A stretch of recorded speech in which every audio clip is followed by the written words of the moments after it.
Bismillahirrahmanirrahim. Assalamu alaikum students. Today the topic of our discussion is signal transduction in eukaryotes. Signal transduction को हम अपने previous lecture में भी define कर चुके हैं कि सिग्नल ट्रांसडक्शन एक ऐसा प्रोसेस है जिसमें कोई भी सिग्नल चाहे वो केमिकल फॉर्म में है या फिज़िकल फॉर्म में है वो सेल में से ट्रांसमिट होता है through a series of molecular events के बहुत सारे मॉलिक्यूलर इवेंट्स होते रहते हैं और उसके बाद इन द एंड वो एक सेलुलर रिस्पॉन्स क्रिएट करते हैं। अब क्योंकि हम ये डिस्कस कर रहे हैं यूकैरियोट्स में, हमने अपने प्रीवियस लेक्चर में सिग्नल ट्रांसडक्शन इन प्रोकैरियोट्स को स्टडी किया था। आज इन यूकैरियोट्स हमने ये देखना है। इसमें कुछ टर्म्स हैं जैसे कि लाइगेंड्स एंड रिसेप्टर्स। लाइगेंड क्या होता है और रिसेप्टर किसे कहते हैं? तो बहुत सारे सिग्नल ट्रांसडक्शन पाथवेज ऐसे हैं जिनमें सिग्नलिंग मॉलिक्यूल की ज़रूरत पड़ती है। सिग्नलिंग मॉलिक्यूल जो है वही लाइगेंड कहलाता है कि एक ऐसा मॉलिक्यूल जो रिसेप्टर के साथ आके सबसे पहले बाइंड होता है वो सिग्नलिंग मॉलिक्यूल या लाइगेंड कहलाता है। अब उसकी जब बाइंडिंग होती है रिसेप्टर के साथ तो उस रिसेप्टर के साथ बाइंडिंग के बाद वो कुछ सीरीज़ ऑफ इवेंट्स काज करता है जो कि ट्रांसमिट होते हैं और इन द एंड वो सेलुलर रिस्पॉन्स की तरफ जाते हैं या रिस्पॉन्स क्रिएट करते हैं।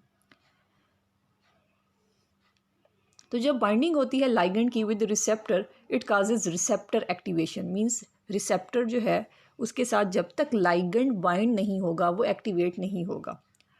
अब जो लाइगेंड्स हैं मोस्टली ये सॉल्युबल मॉलिक्यूल्स होते हैं।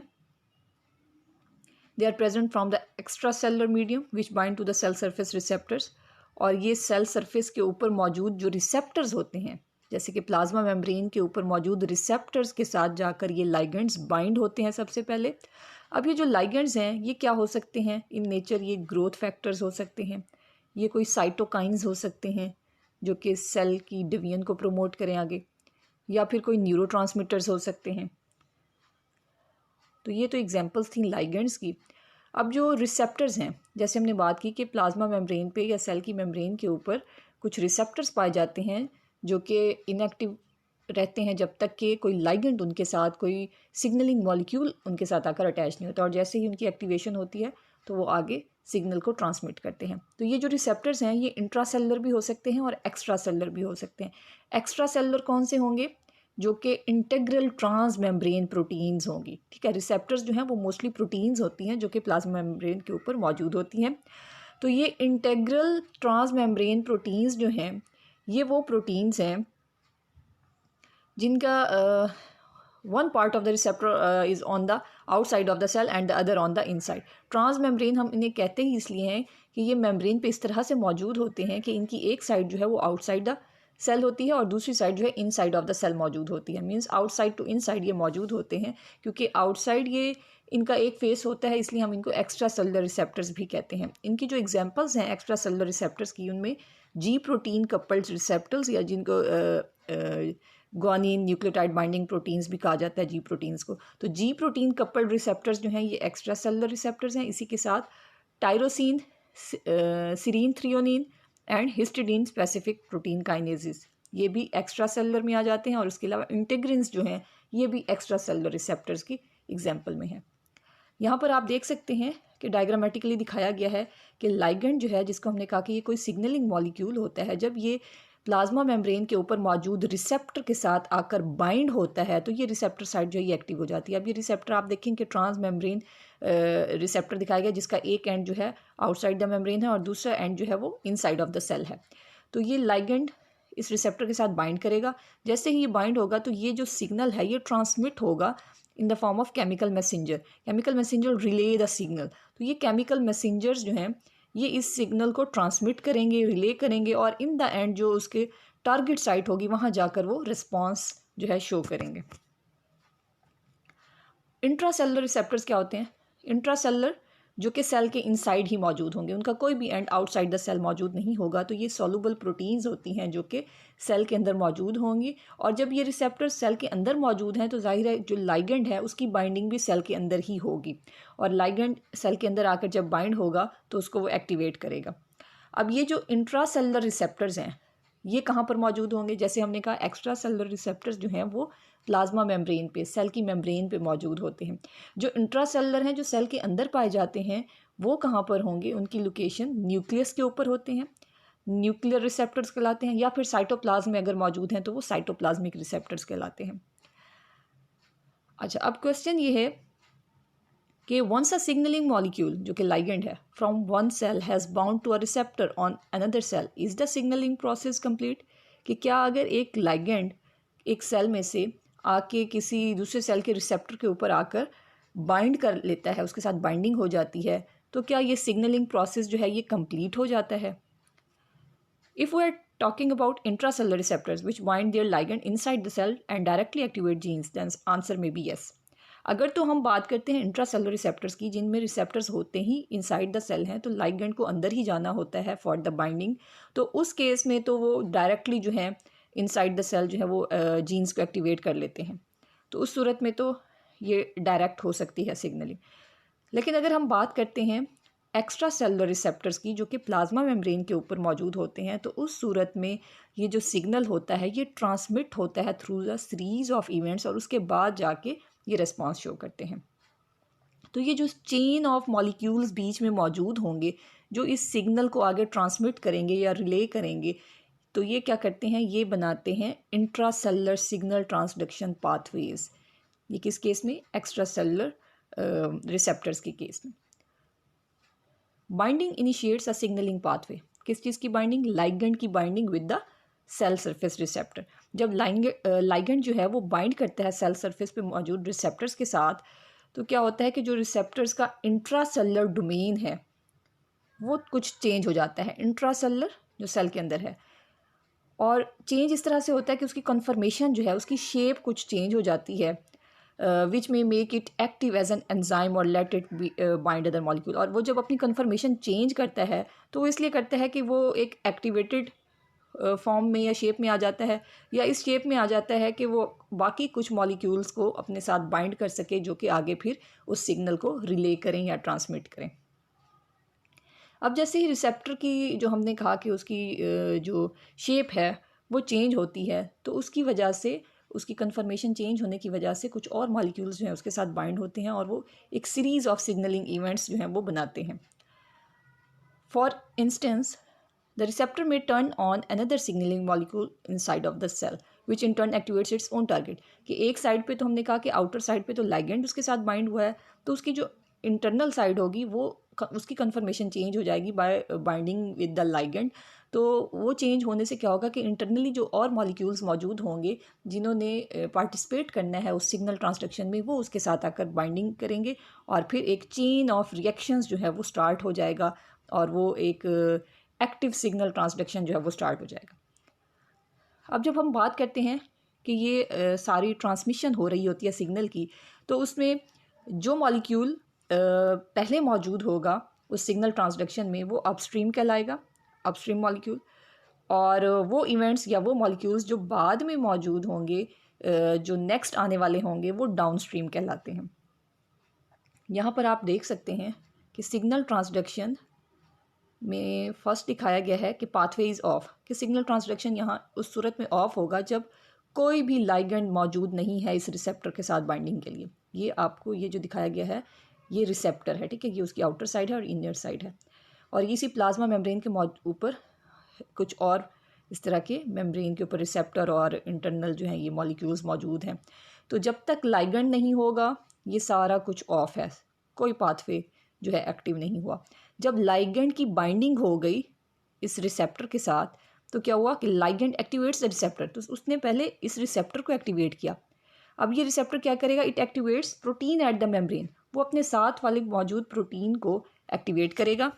जब वो एक्टिवेट हो जाएगी, तो हमने कहा ना कि सीरीज़ ऑफ इवेंट्स हैं, तो ये इसने क्या किया, अपने साथ वाली प्रोटीन को एक्टिवेट किया, और उसने अपने नीचे मौजूद जो प्रोटीन है उसको एक्टिवेट किया, ठीक है, और ये क्या करेगा, अपने से नीचे वाली जो प्रोटीन है इसको एक्टिवेट करेगा, और ये प्रोटीन क्या है, ये आगे रिस्पॉन्स काज करेगी, ठीक है, जो फाइनल उसकी टारगेट प्रोटीन है वो रिस्पॉन्स शो करेगी।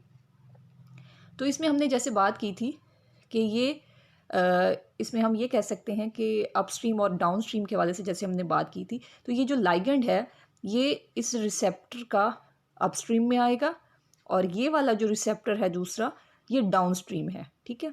तो ये जो पहले वाला इवेंट होता है या पहले वाला मॉलिक्यूल है तो वो अपस्ट्रीम में है, और नेक्स्ट जो होता है उससे अगला वो डाउनस्ट्रीम में आ जाता है। जैसे इसमें भी बताया गया कि जो रिसेप्टर है it is downstream of the ligand, कि लाइगेंड क्योंकि पहले उसके साथ बाइंडिंग करता है तो लाइगेंड जो है वो अपस्ट्रीम है पोजीशन में, और जो रिसेप्टर है वो डाउनस्ट्रीम में है।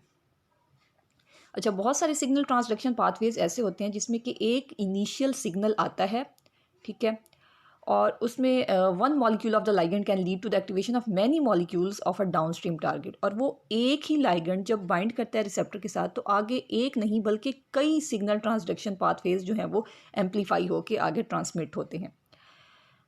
The molecules that relay a signal और ऑफन प्रोटीन्स, ये हमने पहले भी बात की कि ये ज़्यादातर प्रोटीन्स ही होती हैं जो कि इसमें पार्टिसिपेट करती हैं सिग्नल ट्रांसडक्शन में। However non protein molecules like ions and phospholipids can also play important role. तो प्रोटीन्स के साथ साथ कुछ नॉन प्रोटीन मॉलिक्यूल्स जैसे कि फॉस्फोलिपिड्स और कुछ आइंस भी होते हैं जो कि इस तरह का रोल प्ले करते हैं। अब फॉस्फोरिलेशन, जैसे आपको पता है फॉस्फोरिलेशन जब फॉस्फेट ग्रुप के साथ एडिशन होती है तो उसको हम फॉस्फोरिलेशन रिएक्शन कहते हैं। तो प्रोटीन्स कैन बी एक्टिवेटेड और inactivated in a variety of ways. However one of the most common tricks for altering protein activity is the addition of a phosphate group to one और more sites on the protein, a process called phosphorylation. तो होता क्या है कि proteins जो हैं उनकी activation या डीएक्टिवेशन होती है बाय फॉस्फोरिलेशन, कि जब वो फॉस्फेट ग्रुप लेती हैं तो एक्टिव हो जाती हैं। यहाँ पर दिखाया गया है कि ये कोई प्रोटीन है और इसकी जब फॉस्फोरिलेशन होगी कि ये एक फॉस्फेट ग्रुप जो है इसके साथ ऐड होगा तो ये जो है ये एक्टिवेटेड फॉर्म में आ जाएगी प्रोटीन, ठीक है। ये फॉस्फेट ग्रुप दिखाया गया कि जैसे ये दिखाया गया कि ये सीरीन रेजिड्यू है, ये फॉस्फोसिरीन का ये फार्मूला है, ठीक है। इस फॉस्फोसिरीन में ये सीरीन रेजिड्यू है और ये फॉस्फेट ग्रुप है। तो इस फॉस्फोसिरीन का जो फॉस्फेट ग्रुप है जब ये ऐड हो रहा है इस प्रोटीन के साथ तो ये प्रोटीन एक्टिव हो जाएगी। Phosphate groups can't be attach to just any part of a protein. अब ये नहीं है कि ये किसी भी साइड पे फॉस्फेट ग्रुप जाके अटैच होगा, बल्कि इनकी स्पेसिफिक साइड्स होंगी। They are typically link to one of the 3 amino acids that have hydroxyl groups in their side chains. अब ये कहाँ पर अटैच होंगे? इन 3 अमाइनो एसिड्स में से किसी भी इन 3 जो कि ये बताएगा ना, टायरोसिन, थ्रियोनिन एंड सीरीन, ये 3 अमाइनो एसिड्स ऐसे हैं जिनके हाइड्रोक्सिल ग्रुप्स के साथ, इनके साथ जो साइड पे हाइड्रोक्सिल ग्रुप होता है उनके साथ फॉस्फेट ग्रुप आके अटैच होता है। किसी भी पोजीशन पे नहीं होता, प्रोटीन क्योंकि अमाइनो एसिड्स के बने हुए होते हैं। तो प्रोटीन्स में ये 3 अमाइनो एसिड्स या टायरोसिन या थ्रियोनिन या सीरीन, इन तीनों में से किसी के हाइड्रोक्सिल ग्रुप के साथ वो अटैचमेंट कर सकते हैं, बाकी किसी अमाइनो एसिड के साथ फॉस्फेट ग्रुप अटैच नहीं होगा। The transfer of the phosphate group is catalysed by an enzyme called a kinase. अब ये जब फॉस्फेट ग्रुप अटैच होता है किसी भी प्रोटीन के साथ तो उसको जो उसके लिए जो एंजाइम चाहिए होता है वो काइनेज एंजाइम कहलाता है। And cells contain many different kinases that phosphorylate different targets. और डिफरेंट फॉस्फोरिलेशन रिएक्शंस के लिए, मतलब अगर उसमें जो जिस प्रोटीन के साथ रिएक्शन हो रहा है फॉस्फेट ग्रुप का एडिशन हो रही है तो उसके लिए डिफरेंट काइनेज होगा, मतलब काइनेजेस जो हैं वो डिफरेंट टाइप्स के होते हैं। अब यहाँ पर आप देख सकते हैं कि ये एक डीफॉस्फोरिलेटेड प्रोटीन है जिसके साथ कोई फॉस्फेट ग्रुप अभी अटैच नहीं हुआ। तो इसको जब ये एटीपी दिखाया गया है, एटीपी के ये 3 फॉस्फेट ग्रुप हैं, तो ये काइनेज एंजाइम क्या करेगा, ये एटीपी से एक फॉस्फेट ग्रुप को रिलीज़ कर लेगा तो बाकी ये बच जाएगा एडीपी, 2 फॉस्फेट। तो एक फॉस्फेट जो यहाँ से रिलीज़ हुआ वो इस प्रोटीन के साथ देखें यहाँ पर अटैच हो गया, ठीक है, with the help of enzyme kinase. तो ये डीफॉस्फोरिलेटेड से फॉस्फोरिलेटेड प्रोटीन में कन्वर्ट हो गई। फिर ये प्रोटीन जो है ये इरिवर्सिबल रिएक्शन शो करती हैं। ये जो फॉस्फोरिलेशन रिएक्शन है इसमें रिवर्सिबल होता है। रिवर्सिबल मीन्स कि ये डीफॉस्फोरिलेटेड से फॉस्फोरिलेटेड में कन्वर्ट हो सकता है, दोबारा फॉस्फोरिलेटेड से ये डीफॉस्फोरिलेटेड भी हो सकता है जब ये फॉस्फोरिलेटेड प्रोटीन जो है फॉस्फेट ग्रुप को रिमूव करेगी with the help of enzyme phosphatase. Phosphatase enzyme जो है काइनेज से के अगेंस्ट काम करता है, मतलब काइनेज क्या करता है, ये एडिशन ऑफ फॉस्फेट ग्रुप करता है और ये फॉस्फेटेज क्या करता है, ये रिमूवल ऑफ फॉस्फेट। तो जब ये रिमूव करेगा फॉस्फेट को तो ये दोबारा डीफॉस्फोरिलेटेड प्रोटीन हो जाएगी। तो जो डीफॉस्फोरिलेटेड है ये इनएक्टिव प्रोटीन है और जो फॉस्फोरिलेटेड प्रोटीन होगी वो एक्टिव फॉर्म में होगी। Phosphorylation often acts as a switch but its effect vary among proteins. Sometimes phosphorylation will make a protein more active. In other cases, phosphorylation may inactive the protein or cause it to be broken down. In general, phosphorylation isn't permanent. To flip proteins back to their non-phosphorylated state, cells have enzymes. जैसे हमने भी बात की कि दोबारा D phosphorylated state में आने के लिए फॉस्फेटेज एंजाइम जो होता है वो क्या करता है, उस फॉस्फोरिलेटेड प्रोटीन का फॉस्फेट ग्रुप को रिमूव कर देता है, तो वो दोबारा इनएक्टिव या फिर नॉन फॉस्फोरिलेटेड स्टेट में कन्वर्ट कर देते हैं। यहाँ पर फॉस्फोरिलेशन के हवाले से एग्जांपल दी गई है। MAP के सिग्नल ट्रांसडक्शन पाथवे को यहाँ डिस्क्राइब किया गया है। अब क्या है ये MAP के सिग्नल ट्रांसडक्शन पाथवे? अब इस फॉस्फोरिलेशन के रोल को समझने के लिए ये एग्जांपल जो है यहाँ पर एक्सप्लेन की गई है, जिसमें हम एग्जांपल ले रहे हैं एक ग्रोथ फैक्टर सिग्नलिंग की, ठीक है। Specifically the epidermal growth factor, जिसको हम EGF लिख रहे हैं। ये epidermal growth factor pathway acts through a series of kinases to produce a cellular response. तो इसकी जो एग्जांपल है वो ली गई है, जिसमें बहुत सारे काइनेसिस जो हैं वो इन्वॉल्व होंगे, फॉस्फोरिलेशन करेंगे प्रोटीन्स की और सेलुलर रिस्पॉन्स जो है वो शो करेंगे। देख लेते हैं हम यहाँ पर कि ये आप डायग्राम में देखें कि एपिडर्मल ग्रोथ फैक्टर्स दिखाए गए हैं। ये जो एपिडर्मल ग्रोथ फैक्टर्स आप देख रही हैं ये सर्कुलर फॉर्म में, ये इनफैक्ट दीज आर लाइगेंड्स जो कि इन रिसेप्टर्स के साथ अटैच होंगे, ठीक है। यहाँ पर ये जो रिसेप्टर्स दिखाए गए हैं, ये जो दो रिसेप्टर्स आप देख रहे हैं, इनके ऊपर दो लाइगेंड्स की बाइंडिंग भी दिखाई गई है। ये EGF रिसेप्टर हैं, ठीक है, एपिडर्मल ग्रोथ फैक्टर के रिसेप्टर्स हैं। जब ये इनकी बाइंडिंग हो जाती है तो दूसरा एंड आप देखें इनका ये फॉस्फोरिलेटेड हो गया, ठीक है, ये एक्टिव हो गई हैं इन प्रोटीन्स, रिसेप्टर प्रोटीन्स जो हैं ये एक्टिव हो गई हैं, फॉस्फोरिलेटेड हो गई हैं। अब उसके बाद ये फॉस्फेट ग्रुप जो है, एक्टिवेटेड ग्रुप, ये ट्रांसमिट कर रहा है सिग्नल टू RAF, ठीक है, और यहाँ से फिर RAF से फिर आगे ये ट्रांसमिट होगा टू MEK के पास देखें फिर फॉस्फोरिलेशन हो गई है।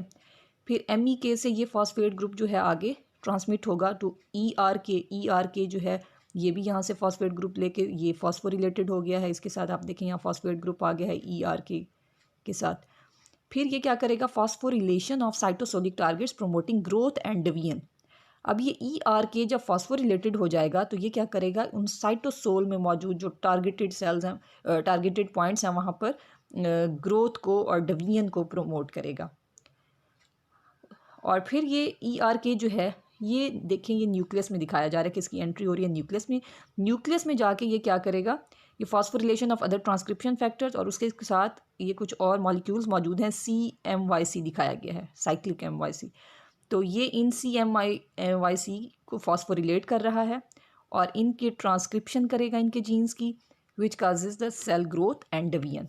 यहाँ पर जो एंजाइम्स दिखाए गए हैं MAP के काइनेज, ठीक है, और यहाँ पर सेकंड स्टेप पे MAP के काइनेज है, फिर MAP काइनेज है। इनके जो एब्रीविएशंस है हम देख लेते हैं आगे। RAF जिसकी हमने पहले बात की कि रिसेप्टर जो है वो जाके एक्टिव करता है RAF को। तो RAF क्या है, ये रैपिडली एक्सेलरेटेड फाइब्रो सार्कोमा।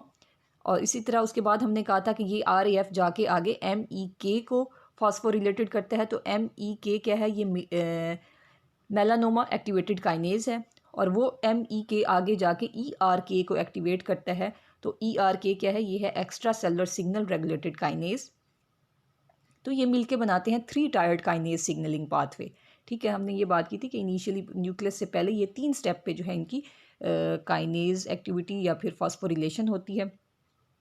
तो ये कहलाता है माइटोजन एक्टिवेटेड प्रोटीन काइनेज कैस्केड, जो हमने शुरू में इसकी बात की थी कि ये MAP के सिग्नल ट्रांसडक्शन पाथवे है। तो MAP K stands for mitogen activated protein kinase. Mitogen क्या है, एक ऐसा signal that causes the cells to undergo mitosis. Mitogen एक ऐसा सिग्नल है जो कि सेल्स की माइटोसिस को या डिवीजन को प्रोमोट करता है। Because they play a central role in promoting cell division, the genes encoding the growth factor receptor RAF and CMYC are all proto-oncogenes। तो इनका क्योंकि रोल जो है वो सेल डिवीजन के हवाले से है, तो इसके साथ ही ये प्रोटो-ऑन्कोजीन्स भी हो सकते हैं। उसका मतलब ये कि अगर ये अपनी लिमिट से ज़्यादा एक्टिविटी शो कर दें, ओवर एक्टिविटी शो कर दें, तो उस सूरत में डिवीजन बहुत ज़्यादा होना शुरू हो जाएगी और ये जो है ये कैंसर काज करेंगे। नेक्स्ट इसमें आ रही है term second messenger. Second messenger किसे कहते हैं? Once a receptor protein receives a signal, it undergoes a conformational change, which in turn launches a series of biochemical reactions within the cell. These intracellular signaling pathways, also called signal transduction cascades, typically amplify the message, producing multiple intracellular signals for every one receptor that is bound. अब जैसे हमने पहले बात की कि जब एक receptor protein के साथ कोई लाइगेंड आके अटैच होता है तो वो रिसेप्टर प्रोटीन अपनी कन्फर्मेशन, अपनी शेप को चेंज कर लेता है, जिसकी वजह से उसके बाद जो मौजूद होते हैं प्रोटीन्स, नेक्स्ट जो उसकी डाउन स्ट्रीम प्रोटीन्स होती हैं वो उसके साथ बायोकेमिकल रिएक्शंस शो करती हैं और एक सीरीज़ ऑफ रिएक्शंस जो है वो स्टार्ट हो जाता है, जिसको हम सिग्नल ट्रांसडक्शन कैस्केड भी कहते हैं।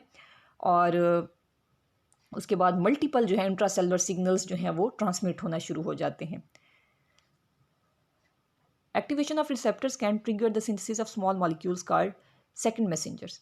अब जब ये रिसेप्टर्स जो हैं मेम्ब्रेन के ऊपर मौजूद, ये रिसेप्टर्स जो हैं जब ये एक्टिव होते हैं तो ये आगे कुछ सेकंड मैसेंजर्स की सिंथेसिस को ट्रिगर करते हैं, प्रमोट करते हैं, which initiate and coordinate intracellular signalling pathways, जो कि सेल के अंदर फिर सिग्नलिंग पाथवेज को ट्रांसमिट करती हैं। For example cyclic AMP is a common second messenger involve in signal transduction cascade. जैसे कि साइक्लिक AMP है, ये मोस्टली यूज़ होता है एज अ सेकंड मैसेंजर, क्योंकि फर्स्ट जो मैसेंजर होता है वो तो हम लाइगेंड को कहते हैं, जो कि सबसे पहले आके बाइंडिंग करता है विद द रिसेप्टर, और रिसेप्टर के बाद जो सिग्नल को ट्रांसमिट करता है वो कहलाता है सेकंड मैसेंजर। जैसे हमने कहा कि साइक्लिक AMP जो है ये सेकंड मैसेंजर के तौर पे एक्ट करता है। Although proteins are important in signal transduction pathways, other types of molecules can participate as well. Many pathways involve second messenger. तो बहुत सारे pathways ऐसे हैं जिसमें just ligand ही नहीं बल्कि second messengers भी involve होते हैं। तो इनकी examples हैं जैसे कि कैल्शियम आइंस हैं, साइक्लिक AMP है, या इनोसिटोल ट्राइफॉस्फेट हैं, ये सारे सेकंड मैसेंजर के तौर पे एक्ट करते हैं। कैल्शियम आइंस को हम फर्स्ट देखते हैं। Calcium ions are a widely use type of second messenger in most cells. The concentration of calcium ions in the cytosol is very low as ion pumps in the plasma membrane continually work to remove it. बहुत सारे cases में देखा जाता है कि calcium ions की जो concentration है वो सेल के अंदर साइटोसोल में बहुत कम होती है, क्योंकि प्लाज्मा मेम्ब्रेन के ऊपर मौजूद जो आयन पंप्स होते हैं वो कंटिन्यूसली इसको ट्रांसपोर्ट कर रहे होते हैं या बाहर की तरफ रिमूव कर रहे होते हैं। For signaling purposes, calcium may be stored in compartments such as the endoplasmic reticulum. तो जब सिग्नलिंग पर्पज़ के लिए कैल्शियम की ज़रूरत होती है तो वो कैल्शियम कहाँ से आता है? साइटोसोल में अगर कम है तो ये जो कैल्शियम है ये एंडोप्लाज्मिक रेटिकुलम वगैरह में स्टोर्ड होता है, वहाँ से ये रिलीज़ होता है फिर। In pathways that use calcium ions as a second messenger, upstream signaling events release a ligand that binds to and opens ligand-gated calcium ion channels. These channels open and allow the higher levels of calciums that are present outside the cell. उसके बाद ये क्या करते हैं कि ये ligand gated जो calcium ion channels होते हैं वो open हो जाते हैं, जिसके ज़रिए calcium जो है वो ट्रांसपोर्ट होना शुरू हो जाता है from outside to inside to flow into the cytoplasm, raising the concentration of cytoplasmic calcium, जिसकी वजह से कैल्शियम की कंसंट्रेशन बढ़ना शुरू हो जाती है। एक तो हमने कहा कि एंडोप्लाज्मिक रेटिकुलम या जो और कुछ ऑर्गेनल्स होते हैं उनमें स्टोर्ड कैल्शियम जो है वो रिलीज होना शुरू हो जाता है, या फिर प्लाज्मा मेम्ब्रेन के ऊपर मौजूद जो ligand gated calcium ion channels होते हैं वो ओपन होते हैं, जिससे बाहर से कैल्शियम जो है अंदर की तरफ आना शुरू हो जाता है। साइक्लिक AMP ये भी सेकेंड मैसेंजर के तौर पर एक्ट करता है और it is a small molecule made from ATP। Cyclic AMP dependent signal transduction pathway की अगर हम बात करें तो in response to signals an enzyme called adenylyl cyclase converts ATP into cyclic AMP। एक एंजाइम है जो कि ATP को कन्वर्ट कर सकता है साइक्लिक AMP में। इस एंजाइम को कहते हैं एडिनिलाइल साइक्लेज। ये क्या करता है, अब ATP में 3 फॉस्फेट ग्रुप होंगे और AMP में एक ही होगा, मीन्स 2 फॉस्फेट ग्रुप को ये रिमूव कर देगा और बाकी जो एक फॉस्फेट है उसको ये रिंग शेप में ले आएगा या साइक्लिक शेप में, जिसकी वजह से हम कहते हैं कि ये साइक्लिक AMP में कन्वर्ट हो गया। यहाँ पर आप देख सकते हैं कि ये ATP दिखाया गया है, ATP के फार्मूला है, 3 फॉस्फेट ग्रुप इसमें दिखाए गए हैं, जबकि ये जो एंजाइम एडिनिलाइल साइक्लेज है इसने क्या किया कि इसमें से 2 फॉस्फेट ग्रुप जो हैं पायरोफॉस्फेट जहाँ पे लिखा है इन 2 को ये रिमूव कर दिया है और एक फॉस्फेट ग्रुप जो है ये इस शुगर मॉलिक्यूल के साथ यहाँ से भी अटैच्ड है, दूसरी तरफ से भी अटैच्ड है, मतलब एक साइक्लिक फॉर्म ये बना रहे हैं, तो ये साइक्लिक AMP में कन्वर्ट कर दिया गया है इसको। Cyclic AMP can activate N enzyme called protein kinase ए। अब ये साइक्लिक ईएमपी क्या करता है, ये प्रोटीन काइनेज ए को एक्टिवेट करेगा, enabling it to phosphorylate its targets and pass along the signal. Protein kinase A is found in a variety of types of cells. अब ये जो प्रोटीन काइनेज ए है ये बहुत सारे सेल्स में मौजूद होगी and it has different target proteins in each. This allows the same cyclic EMP second messenger to produce different responses in different context. और ये डिफरेंट केसेस में डिफरेंट रिस्पॉन्सेज जो हैं ये शो करेंगे। Cyclic EMP signaling is turned off by enzyme called phosphodiesterases, which break the ring of cyclic EMP and turn it into adenosine monophosphate. अब cyclic EMP तब तक अपनी एक्टिविटी शो करता रहेगा, सिग्नल ट्रांसडक्शन में इन्वॉल्व रहेगा जब तक ये साइक्लिक फॉर्म में है, जब तक कि इसका फॉस्फेट ग्रुप शुगर के साथ साइक्लिक फॉर्म में अटैच्ड है। जब ये साइक्लिक एएमपी से सिंपल एएमपी में कन्वर्ट हो जाएगा, मींस साइक्लिक जो रिंग है इसका ख़त्म हो जाएगा। और वो कब कैसे होता है, वो एक एंजाइम है फॉस्फोडाइएस्टरेज एंजाइम जो है वो उसके रिंग को ब्रेक कर सकता है और इस साइक्लिक को एएमपी में कन्वर्ट कर सकता है। तो उस सूरत में ये जो एएमपी है ये इनएक्टिव हो जाता है। यहाँ पर आप देख सकते हैं कि ये लाइगेंड अटैच हो रहा है रिसेप्टर के साथ, ठीक है। और ये जो एडिनिलाइल साइक्लेज है ये क्या करेगा, ये एटीपी को कन्वर्ट कर देगा साइक्लिक एएमपी में। और साइक्लिक एएमपी हमने कहा कि क्या करता है, ये प्रोटीन काइनेज ए के साथ बाइंड होता है। इसके साथ जब बाइंड होता है तो इसको इनएक्टिव से एक्टिव कर देता है। ये इसकी बाइंडिंग देखिए यहाँ पर दिखाई गई है। और ये एक्टिव जो प्रोटीन काइनेज ए है ये आगे सेलुलर रिस्पॉन्स शो करेगा। नेक्स्ट इसमें हमने कहा था कि सेकंड मैसेंजर के तौर पे इनोसिटोल ट्राइफॉस्फेट जो है ये भी एक्ट करता है एज अ सेकंड मैसेंजर। तो ये जो इनोसिटोल ट्राइफॉस्फेट है इसके बारे में हम देख लेते हैं, जिसको IP3 भी लिखते हैं, I इनोसिटोल से और P3 means triphosphate. Although we usually think of plasma membrane phospholipids as structural components of the cell, they can also be important participants in signaling. अब जब हम बात करते हैं फॉस्फोलिपिड्स की तो हम कहते हैं कि प्लाज्मा मेम्ब्रेन का जो स्ट्रक्चरल कंपोनेंट है फॉस्फोलिपिड्स भी उसमें मौजूद होते हैं जो कि उसका स्ट्रक्चरल कंपोनेंट बनाते हैं। तो ये सिर्फ स्ट्रक्चरल कंपोनेंट नहीं बनाते बल्कि ये जो फॉस्फोलिपिड्स होते हैं ये सिग्नलिंग में या सिग्नल ट्रांसडक्शन में भी इन्वॉल्व होते हैं। Phospholipids called phosphatidyl inositols can be phosphorylated and snipped in half, releasing two fragments that both act as second messenger. अब ये जो फॉस्फोलिपिड्स हैं जिसको नाम दिया गया फॉस्फेटिडाइल इनोसिटोल, ये क्या होते हैं, ये फॉस्फोरिलेटेड होते हैं, पहले फॉस्फेट ग्रुप को अपने साथ लेते हैं और फिर ये दो हाफ में स्निप हो जाते हैं या डिवाइड हो जाते हैं दो पार्ट्स में, दो फ्रैगमेंट्स में। और वो जो दोनों फ्रैगमेंट्स हैं वो दोनों सेकंड मैसेंजर के तौर पे काम करते हैं। अब दो कंपोनेंट्स में जब वो डिवाइड हो जाते हैं और उसमें सिग्नल ट्रांसडक्शन होती है तो किस तरह होती है इसमें देखा गया है, इसकी एग्जांपल दिखाई गई है। IP3 means inositol triphosphate / DAG signal transduction pathway. DAG stands for diacyl glycerol. One lipid in this group that is particularly important in signaling is called PIP2. तो इसमें जो इम्पॉर्टेंट है सिग्नलिंग के हवाले से जो लिपिड PIP2 जिसे कहते हैं, in response to a signal an enzyme called phospholipase C cleaves PIP2 into two fragments. अब होता क्या है कि जो PIP2 है जिसका नाम है फॉस्फेटिडाइल इनोसिटोल बाइफॉस्फेट, इसको एक एंजाइम जो कि फॉस्फोलाइपेज सी है, फॉस्फोलाइपेज सी एंजाइम इस PIP2 को दो फ्रैगमेंट्स में डिवाइड कर देगा। एक फ्रैगमेंट कहलाएगा DAG डाइएसाइल ग्लाइसरोल और दूसरा फ्रैगमेंट कहलाएगा IP3 इनोसिटोल ट्राइफॉस्फेट। अब ये दोनों फ्रैगमेंट्स DAG और IP3 ये दोनों एक्ट करेंगे एज अ सेकेंड मैसेंजर, ठीक है। यहाँ पर देखिए लाइगेंड की बाइंडिंग हो रही है रिसेप्टर के साथ और आगे दिखाया गया कि ये फॉस्फोलाइपेज सी, ठीक है। ये जो एंजाइम है ये क्या करेगा, इस PIP2 ये फॉस्फोलिपिड, हमने कहा कि ये PIP2 क्या है, ये भी फॉस्फोलिपिड है, यहाँ पर आप देख सकते हैं। तो ये मेम्ब्रेन पे मौजूद है। ये PIP2 जो है ये डिवाइड हो गया है किसमें, IP3 में और DAG में। ये IP3 मतलब यहाँ से ये बीच में से डिवाइड हो गया, तो ये नीचे वाला जो पार्ट है इसका ये IP3 कहला रहा है और जो ऊपर वाले दो एंड्स दिखा रहे हैं इसके ये क्या है, ये DAG। ये कैसे डिवाइड हुआ है, फॉस्फोलाइपेज सी एंजाइम ने इसको डिवाइड कर दिया है दो फ्रैगमेंट्स में। IP3 एंड DAG ये दोनों जो हैं ये सेकंड मैसेंजर के तौर पर एक्ट करेंगे। DAG stays in the plasma membrane and can activate a target protein kinase C, allowing it to phosphorylate its own targets. अब ये जो DAG है ये यहीं पर रहेगा, प्लाज्मा मेम्ब्रेन के साथ ही अटैच दिखाया गया है, जबकि 3 जो है ये देखें, ये प्लाज्मा मेम्ब्रेन के साथ नहीं है बल्कि ये साइटोसोल में। तो ये DAG जो है ये अटैच रहेगा और ये क्या करेगा, प्रोटीन काइनेज C को जो है ये फॉस्फोरिलेट करेगा और ये फिर आगे सेलुलर रिस्पॉन्स शो करेगा। जबकि ये जो IP3 है it diffuses into the cytoplasm and can bind to ligand gated calcium channels in the endoplasmic reticulum releasing calcium ions causing the channel to open. Calcium ions stored in the endoplasmic reticulum rush into the cytosol where they bind to calcium binding proteins. The calcium binding proteins trigger a cellular response. अब ये जो IP3 है इसने क्या किया कि ये endoplasmic reticulum की मेम्ब्रेन दिखाई गई है, इस मेम्ब्रेन के ऊपर ये मौजूद हैं कैल्शियम गेटेड चैनल्स, ठीक है।